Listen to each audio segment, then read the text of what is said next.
आगामी नगर निगम चुनाव को लेकर जो सरगर्मियां खासकर आज के टाइम में जो सर्दी का मौसम है इसमें और पार्टी में हो या ना हो, लेकिन आम आदमी पार्टी में ये सरगर्मी देखी जा सकती है क्योंकि चाहे दिन हो रात हो, लगातार आम आदमी पार्टी के पदाधिकारी जगह जगह door to door campaigning, party की विस्तार या फिर अपने जो चुनाव के लिए भावी उम्मीदवार लिख रहे हैं उनके लिए लगातार उनको पुश देना, बल देने के लिए लगातार काम कर रहे हैं। इस समय जो आपके सामने दो ये शख्सियत देखे जा सकते हैं। तो एक तरफ तो हमारे साथ भीम यादव जी फरीदाबाद में आम आदमी पार्टी से, और दूसरी तरफ युवा नेता आम आदमी पार्टी जो कि वार्ड नंबर 32 से भावी पार्षद उम्मीदवार हैं। दोनों के बीच में गुफ्तगू हो रहा था, बातचीतें हो रही थी, लेकिन ऐसे में अब ये वार्ड नंबर 32 के लोगों तक ये बात जाए कि यहाँ से जो भावी पार्षद उम्मीदवार हैं क्या सोचते हैं अपने वार्ड की जनता के लिए, क्या कुछ देने के लिए प्लान कर रहे हैं अगर जनता ने इनको मौका दिया। सबसे मेन बात है कि यहाँ से डिप्टी मेयर मनमोहन गर्ग जो कि एक अच्छी शख्सियत मानी जाती है, कैसे वो उनको ये टक्कर देंगे, ये चीज़ें जानेंगे। लेकिन कहीं ना कहीं राजनीति में एक अच्छे सूझबूझ रखते हैं भीम यादव जी, तो कौन सा इनको राजनीतिक मंत्र दे रहे हैं इनसे भी हम जाने। भीम यादव जी, जो आप लोगों की डिस्कस हो रही है जी, अब जग जाहिर कीजिए इसको। सबसे पहले मैं पीएनएन के माध्यम से वार्ड नंबर 32 के लोगों को, फरीदाबाद ज़िले के सभी लोगों को, हरियाणा प्रदेश वासियों को मेरा नमस्कार। मैं आज लगभग कई वार्डों का दौरा किया, अलग अलग विधानसभाओं में दौरा किया, और ये दौरा करते करते शाम को मैं वार्ड नंबर 32 में जो हमारे पार्षद के भावी प्रत्याशी भाई शुभांकित गुप्ता जी के घर पे मैं आया हूँ। इस वार्ड में मैं अपनी पार्टी के संगठन को एक मजबूत धार देने के लिए, पार्टी हमारी यहाँ पे इतनी मजबूत हो जाए, क्योंकि इस विधानसभा का जो ये वार्ड है ये ओल्ड फरीदाबाद 89 विधानसभा में लगती है। यहाँ पे ट्रिपल इंजन काम कर रही है। केंद्र में बीजेपी की सरकार, यहाँ का विधायक भी बीजेपी से आते हैं, और यहाँ का पार्षद जो अभी फ़िलहाल वो डिप्टी मेयर के पद पे भी हैं। तो मैं अभी शुभांकित जी से इस वार्ड के लिए बातचीत कर रहा था कि संगठन की स्थिति क्या है, संगठन को और हम मजबूत करें, किस तरीके से करें, ये सब हम यहाँ पे बात कर रहे थे। आपके पास जब ये जिम्मेदारी आ रही है, सबसे पहले आप बड़े होनहार, बड़े धुरंधर नेता से लड़ने जा रहे हैं। आम आदमी पार्टी ने तो नेता बना दिया आपको जी, लेकिन साथ कितना देगी आपके साथ में? देखिए, जैसे भीम यादव जी हैं, ये हमारे गाइडर हैं, ठीक है, और जो भी काम हम कर रहे हैं, जो भी कंट्रीब्यूशन अभी हम करने जाएंगे या जो भी हम काम करेंगे इनकी गाइडेंस में करेंगे।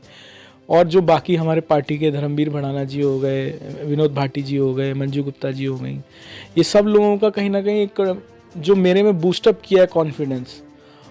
मतलब मुझे आज ऐसा लगता है कि मैं इतना ज़्यादा अंदर से वो हो चुका हूँ कि हाँ भाई, मुझे कहीं भी लड़ा दो, मैं लड़ने के लिए तैयार खड़ा हूँ।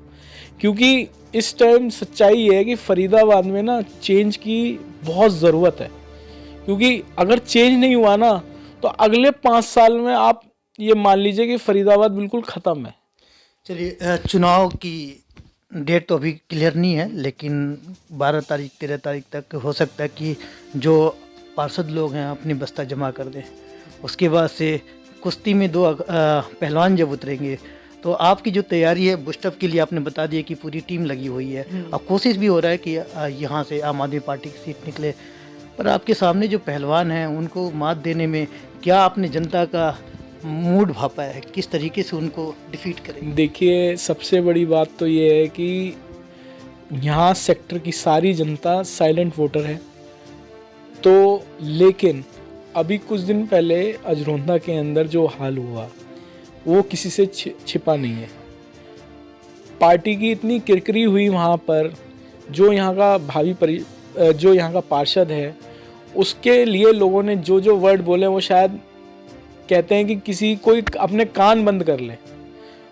5 साल के अंदर वो सिर्फ एक बार आए थे वोट मांगने, और शायद 5 साल से वो दिखे ही नहीं, वो अपने घर में ही बैठे हुए तब से। उनको शायद अपनी हॉलिडे से छुट्टी ही नहीं मिल रही कि वो अपने लोगों के लिए कुछ काम कर ले यहाँ आके, बस अपने घर में बैठे हुए हैं। हाँ, आने वाले टाइम में ये पक्की बात है कि वो किसी भी हालत में जीतने वाले नहीं, क्योंकि यहाँ बहुत ही ज़्यादा लोग उनके एंटी हैं। आप अपने बारे में बता दीजिए कि जनता आप पे क्यों विश्वास करे, और आम आदमी पार्टी की जब आप टोपी लगाए हैं, चोला पहने हैं, तो पार्टी की जो नीति को क्या क्या देंगे वो ऐसे सक्षम एरिया है? देखिए, सबसे पहली बात तो मैं ये कहूँगा कि अगर मेरे को अपने बारे में 2 वर्ड्स में कहना चाहे तो मैं कहूँगा कि मैं एक अच्छा पढ़ा लिखा कामयाब इंसान हूँ। ठीक है, मेरी पढ़ाई भी जिस तरीके से मेरे माहौल में हुई, बहुत अच्छे माहौल में हुई, और मैंने जो आने वाले टाइम में मैंने हर चीज़ में लाइफ में जो भी किया, हमेशा अपने माँ बाप का नाम रोशन किया है। प्लस ये चीज़ मैं आपको बताना चाहूँगा कि जब आदमी एक अच्छे संस्कार और अच्छी चीज़ें, अच्छी पढ़ाई लिखाई करता है तो उसका ध्यान उन चीज़ों पे ज़रूर होता है कि लाइफ में लोगों के लिए वो कुछ अच्छा काम करे। प्रॉब्लम की जो बात कर रहे हैं तो कुछ मोटे प्रॉब्लम को गिना दीजिए 2-4, ताकि लोग जाने कि हाँ एक्चुअल में आप उन प्रॉब्लम को जानते हैं और मौका दिया जनता ने तो उसे आप कैसे सॉल्व कराएंगे। देखिए, प्रॉब्लम की तो सबसे बड़ी बात है कि पूरे फरीदाबाद में ही वो प्रॉब्लम्स हैं, लेकिन इस वार्ड को लेके जाएं तो वो बेसिक जो कहते हैं ना छोटी छोटी चीज़ें हैं वो तक यहाँ अवेलेबल नहीं है। जबकि सबसे एशिया का सबसे हाईएस्ट टैक्स पेयर एशिया का है, वो आपको इन सेक्टर्स में मिलेगा, चाहे वो सेक्टर 15 हो, 14 हो, 15A हो। और इसके साथ में लगे हुए वार्ड अगर कहूँगा 31 वार्ड में सेक्टर 16, अगर इनको मिला दिया जाए तो इनकी अगर इनकम मिलाई जाए तो एशिया में नंबर 1 इनकम में, और ये सर्वे हुआ भी है। जब इन लोगों के काम नहीं होंगे तो कैसे चीज़ें ठीक होंगे। और उसमें बेसिक प्रॉब्लम्स में कौन कौन सी है? बिजली, पानी, सीवर, रोड। आप रोड को देख लीजिए, रोड बनी है, ठीक है, कहते हैं जी हमने कंक्रीट रोड बनाई है, लेकिन उसमें जो पानी ठहरता है वो बहुत ही, उसको हटाना ही बहुत डिफिकल्ट है। अभी पिछले दिनों डेंगू से लोग मरे, क्यों मरे? पानी खड़ा था ना रोडों पर, मच्छर उगे। इवन हमने फॉगिंग करी, हमने 6 महीने लगातार, शुभांकित गुप्ता ने फॉगिंग करी हर जगह एरिया में जाके, 14-15 सब RW में आप पूछे, मेरे एरिया में पूछे, मैंने फॉगिंग कराई। ठीक है, 1000 रुपये का फ्यूल हम डेली फूकते थे फॉगिंग के अंदर। किसी को प्लेटलेट नहीं मिल रही, किसी को कुछ नहीं मिल रहा, सिर्फ इस वजह से कि पानी खड़ा हो जाता था रोडों पे। आप पार्षद से पूछिए, यहाँ जो मशीनें फॉगिंग की रखी हुई हैं वो धूल खा रही हैं। वो अगर आप उनसे कहोगे, वो कहता है जी आप डीजल अपनी जेब से डलवा दो, हम मशीन चला दें। तो इसका मतलब क्या है? इसका मतलब सारा काम हम नहीं करना तो अपनी मशीनों से ही कर लेना, फिर हम उनका एहसान क्यों लेंगे। मेन दूसरी बात सीवर की, आप वार्ड 32 के अंदर 15A के अंदर आप जाइए और सर्वे करिए, आधे से ज़्यादा घरों में सीवेज की प्रॉब्लम सबसे ज़्यादा है। रोज़ यहाँ से लोग परेशान, अपने रॉ सोसाइटी के अंदर उनके व्हाट्सअप ग्रुप दिखे होंगे तो हर आदमी ये कहेगा मेरा ये सीवर भरा हुआ बैक साइड का, मेरा ये भरा। और जैसी बारिशें होती हैं सबके सीवेज ओवरफ्लो करते हैं, क्योंकि पानी का फ्लो निकलने का कोई है ही नहीं कहीं। कहाँ निकलेगा पानी?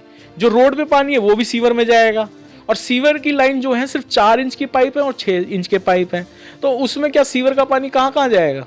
तो ओवरफ्लो, जब हमारे आदमी जो सबसे बड़ा टैक्स पेयर है उसको अगर इतनी सुविधा नहीं है तो मैं कह रहा हूँ उस पार्टी का क्या काम जो यहाँ खड़ी है। इसका मतलब सब अपनी जेबों में पैसे बटोर रहे हैं ना, काम तो किसी का नहीं हो रहा। तो जिस तरीके से आप ये खामियां या खूबियां गिना रहे हैं, जनता ने आपको अगर मौका दिया तो आप कैसे इतनी बड़ी ताम झाम को सुलटा पाएंगे?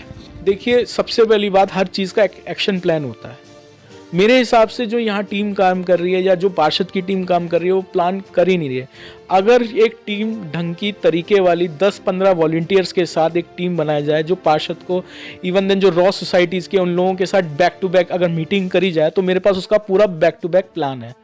हम हर जगह जाके उस एक्शन प्लान पे काम करें, तो मैं कह रहा हूँ कम से कम 100% नहीं तो कम से कम 70% प्रॉब्लम्स का हम सोल्यूशन निकाल सकते हैं, जो कि आराम से इस एरिया में निकल सकते, क्योंकि रिसोर्सेज इस एरिया में लोगों के पास हैं।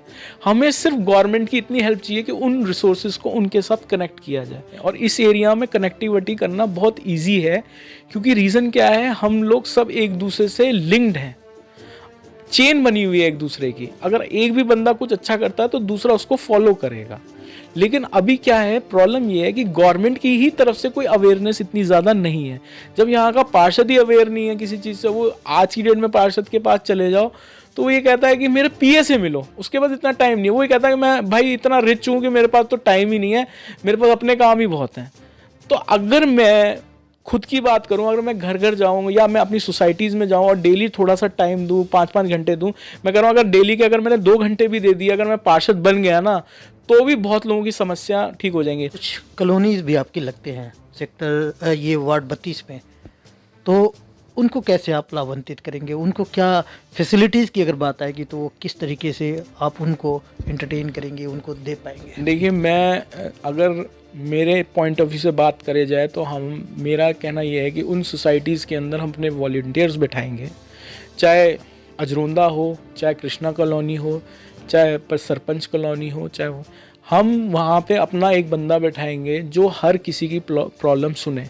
चाहे किसी का कार्ड नहीं बन रहा, चाहे किसी को स्कूल में एडमिशन नहीं मिल रहा, चाहे किसी के घर में पानी की प्रॉब्लम है, चाहे किसी की सीवेज की प्रॉब्लम है, हम ऐसी टीम तैयार करेंगे जो जगह जगह हर किसी की प्रॉब्लम सुनवाई हो। अभी क्या होता है, अभी कोई भी ऐसा बंदा मेरे हिसाब से इन एरियाज़ में कोई भी ऐसा नहीं वॉलंटियर है जो पार्षद से कनेक्ट है या उनकी प्रॉब्लम्स वहाँ तक पहुँचा रहा है।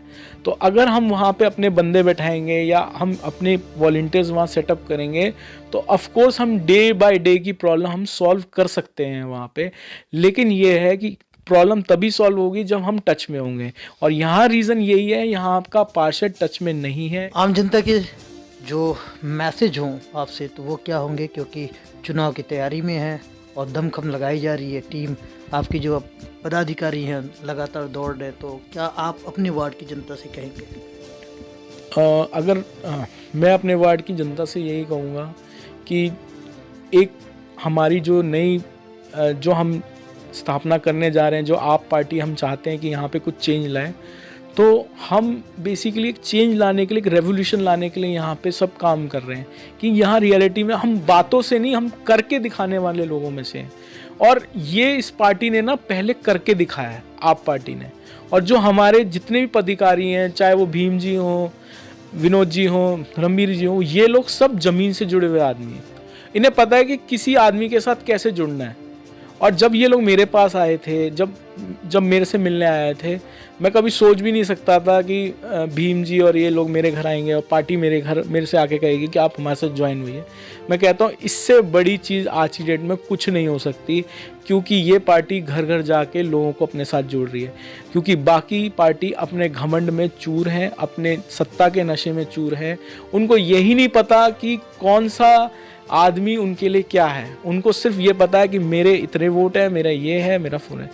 इस पार्टी ने ज़मीन से काम किया है, और हमारे जो भीम जी हैं वो ऐसे कार्यकर्ता, ऐसे पार्टी के पदाधिकारी भी हैं और कार्यकर्ता भी हैं जो ज़मीन से काम कर रहे हैं। देश दुनिया की हर लेटेस्ट खबर देखने के लिए सब्सक्राइब करें हमारे चैनल PNN को, और साथ ही बेल आइकन दबाना ना भूलें।